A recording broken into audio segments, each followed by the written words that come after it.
All tenses in 1 minute. Student, present tense, simple present tense मध्ये आपल्याला वर्बचा first form घ्यावा लागतो, त्याला एस किंवा ईएस लावावं लागतं. जर आपल्याला निगेटिव्ह करायचे असतील वाक्य किंवा प्रश्नार्थक बनवायचे असतील तर त्यासाठी आपल्याला डूडच घ्यावं लागतं.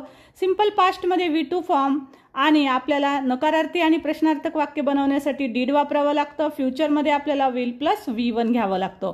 कॉन्टिन्युअसमध्ये प्रेझेंटमध्ये am is are plus V1 plus ING, इथे सगळीकडे V1चा फॉर्म येतो.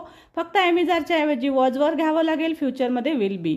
परफेक्टमध्ये सगळीकडे V3 फॉर्म येतो, त्यासाठी आपल्याला त्यापूर्वी घ्यावे लागतात. हॅव हॅज प्रेझेंटमध्ये, हॅड पास्टमध्ये, फ्युचरमध्ये विल हॅव. तसेच परफेक्ट कंटिन्युअसमध्ये have has been plus V1 ING, had been plus V1 ING, will have plus been plus V1 ING.